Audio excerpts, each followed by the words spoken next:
प्रधानमंत्री नरेंद्र मोदी को लेकर मालदीव के 3 मंत्रियों की आपत्तिजनक टिप्पणी के बाद अब मालदीव सरकार के लिए मुश्किलें बढ़ गई हैं। मतलब मैं हैरान हुआ, मैंने जब ये सुबह से मैं देख रहा हूँ उनके मीडिया को कि ये क्या मालदीव में हुआ है। उन्होंने मोदी साहब के बारे में जो अल्फाज इस्तेमाल किए, उन्होंने घटिया किस्म के, उसमें से एक घटिया अल्फाज जो थे वो थे, मोदी एक क्लाउन है। ये ट्वीट है उनका, what a clown, the puppet of Israel mister Narendra Modi with life jacket. Minister level पे इस चीज का होना, ये एक बदतमीजी के जुमरे में आता है। तो सबसे पहले तो इंडिया वाले भाई, आप लोग जो है ना हमारे भाई हैं, और आप लोगों को में भी कोई गलत इमेज दिखाया जाता है, हमें भी बहुत गलत इमेज दिखाया जाता है, लेकिन अब हमें शऊर आ रहा है कि भाई वो गलत इमेज जो था ना वो बहुत गलत। मालदीव के राष्ट्रपति मोहम्मद मुइज़्ज़ू को बड़ा झटका लगा है। मुइज़्ज़ू की अपने ही देश में जमकर किरकिरी हो गई है। राजधानी माले में जो मेयर का चुनाव हुआ उसमें मुइज़्ज़ू की पार्टी पीपल्स नेशनल कांग्रेस को करारी हार का सामना करना पड़ा है और वहां से मालदीवियन डेमोक्रेटिक पार्टी की जीत हुई है। आपको बताते चले, मालदीवियन डेमोक्रेटिक पार्टी भारत समर्थक पार्टी है और इसी का फायदा अब उसे मेयर चुनाव में मिला है, क्योंकि मालदीव में मेयर पद के लिए चुनाव भारत से चल रही तनातनी के बीच हुए। मालदीव के एक बड़े ट्रैवल एंड टूर ऑपरेटर ने पीएम मोदी पर हुई आपत्तिजनक टिप्पणी के लिए माफी मांगी है और अपनी सरकार से मांग की कि वो दोनों देशों के बीच रिश्तों को सुधारे। हर जगह सोशल मीडिया पे ट्रेंडिंग सिर्फ यही है कि बायकॉट मालदीव। उसके ऊपर जनाब एक हंगामा हो गया, होना भी था। उनके मुख्तलिफ लोगों ने कहा हम तो मालदीव नहीं जाया करेंगे। इंडिया ने प्रोटेस्ट किया, उसके बाद उन्होंने 3 वज़रा को उनके उधर से जो है वो काबीना से मुअत्तल कर दिया, हटा दिया वज़रा को। मेरे लिए हैरान कुन था। भारत की जनता ने मालदीव को पहले जवाब दिया है, भारत की सरकार ने बाद में जवाब दिया है। मालदीव के राष्ट्रपति मोहम्मद मुइज़्ज़ू ने तीनों मंत्रियों को निलंबित कर विवाद से तो पीछा छुड़ाने की कोशिश की, लेकिन अल्पसंख्यक मामले के मंत्री अली अजीम ने राष्ट्रपति के इस्तीफे की मांग तेज कर दी कि ये वो पुराना इंडिया नहीं है, ये नया वो भारत है। मोदी का वो स्ट्रॉन्ग भारत कहा जाता है। बड़ी खबर ये कि अली अजीम ने राष्ट्रपति मुइज़्ज़ू के खिलाफ अविश्वास प्रस्ताव लाने के संकेत दिए हैं। उन्होंने कहा है कि मुइज़्ज़ू को हटाने के लिए हम अविश्वास प्रस्ताव समेत सभी जरूरी कदम उठाने को तैयार हैं। हम किसी भी पड़ोसी देश को विदेश नीति से अलग थलग नहीं करने देंगे। इंडिया अपनी टूरिज्म को बहुत अच्छा कर रहा है, उनसे हमें ये चीज़ सीखनी चाहिए और हमें अपनी टूरिज्म को बहुत आगे जो है ना पहुंचाना, लेके जाना चाहिए, जो हमें अब समझ आ रही है 75 ईयर्स के बाद।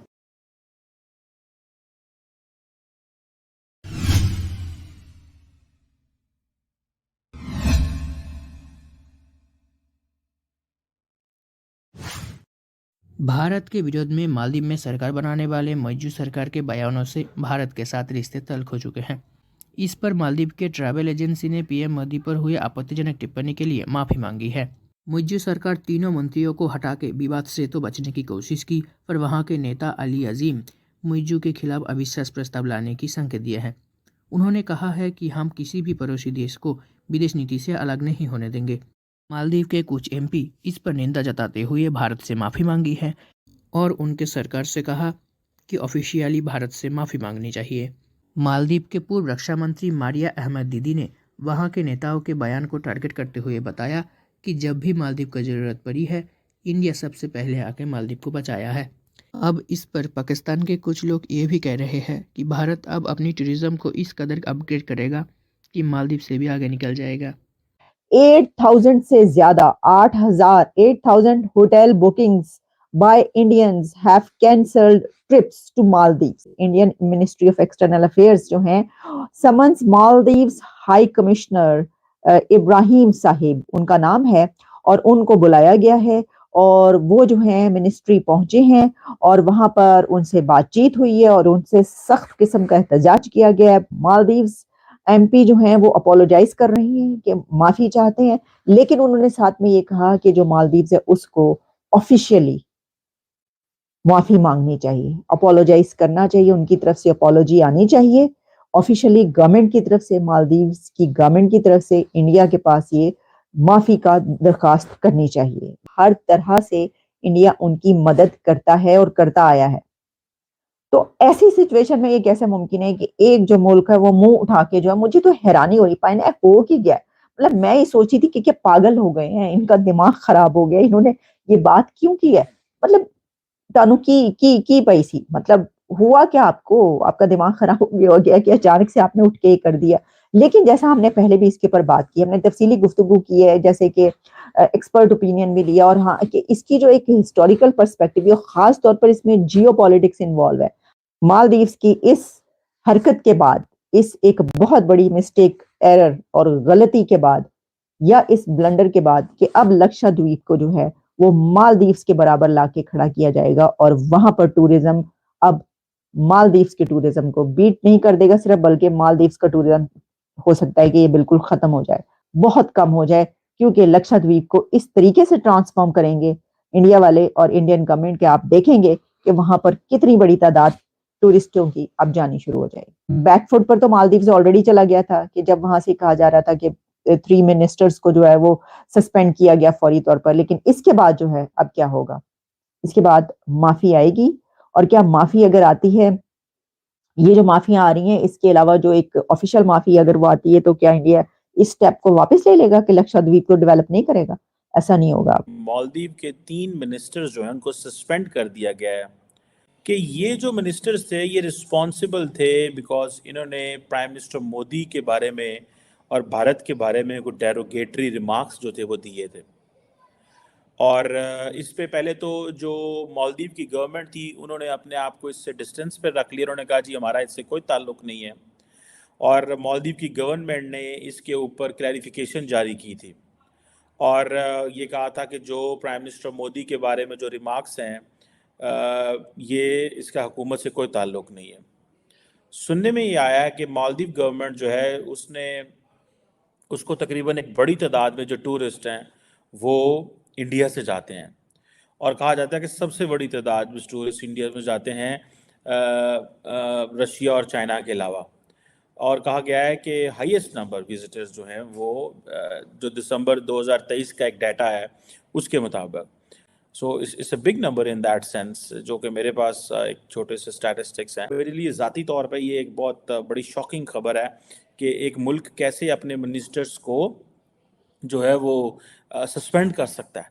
और पहली बात तो यह है कि डेरोगेटरी रिमार्क्स देने नहीं चाहिए।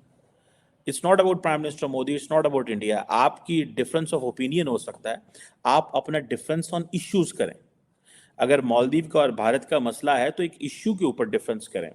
भारत और पाकिस्तान का मसला है तो जो डिस्कशन होनी चाहिए वो इश्यूज पे होनी चाहिए, पर्सनैलिटी पे नहीं होनी चाहिए। प्राइम मिनिस्टर मोदी हो, प्रेसिडेंट ऑफ मालदीव हो, प्राइम मिनिस्टर ऑफ पाकिस्तान हो, they are being represented by the people of India, Pakistan and Maldives. They deserve respect. आप ये नहीं कह सकते कि जनाब आप भारत के वज़ीर, भारत से हमारी लड़ाई है तो हम भारत के वज़ीर आज़म या सदर या उनके जो सीनियर लोग हैं उनकी इंसल्ट करें। I personally find it very derogatory. मैं इसको ज़ाती तौर पे समझता हूँ ये एक इंतहाई बदतमीज़ी के ज़ुमरे में आता है। मालदीव्स की जो फॉरेन मिनिस्ट्री की और गवर्नमेंट की और प्रेसिडेंसी की जो सारी वेबसाइट्स थी वो सारी की सारी बंद हो गई थी। और मैं I will not be surprised and shocked and I will not, मेरे लिए कोई शौक की बात नहीं होगी या मेरे लिए कोई ऐसी अचंभे की बात नहीं होगी कि इसमें if the hackers may not be from India, there is a strong probability. और शायद वो मालदीव्स को ये बताना चाह रहे थे भाई तुम अपनी वेबसाइट तो संभाल नहीं सकते, तुम वज़ीर आज़म मोदी और भारत के खिलाफ ये बातें कर रहे हो, तुमसे वेबसाइट्स तो संभाली नहीं जाती। सो मेरा ख्याल है कि this is a sort of, इसको अगर आप इंटरनेशनल रिलेशंस में ये एक नया तरीका है sometimes to embarrass the nations. Maldives ऐसे लग रहा है जैसे बड़ी ऑफेंसिव डिप्लोमेसी खेल रहा है, और शायद भारत के जो मालदीव्स की जो मिनिस्टर्स थे वो रीड नहीं कर पाए और उन्होंने समझा कि हम अगर थोड़ी टफ लाइन लेंगे, हम थोड़ी अगर ये बदतमीजी करेंगे तो हम शायद पॉपुलर हो जाएंगे मालदीव के अंदर, जिसको मेरे ख्याल है गवर्नमेंट ने अपनी इमीडिएटली उसको पीछे हट गई है। गवर्नमेंट वो कहते हैं जी हमारा इन चीज़ों से कोई लेन देन नहीं है और ये चीज़ें नहीं है। सो मुझे ऐसा लगता है कि ये मिनिस्टर्स रीड नहीं कर पाए कि भारत एक तरफ अगर मालदीव की हुकूमत थोड़ी टफ लाइन ले रही है या भारत मालदीव की हुकूमत एक डिफरेंट पर्सपेक्टिव रखना चाहती है ऑन इंडिया, तो शायद ये मिनिस्टर थोड़ा आगे चले गए।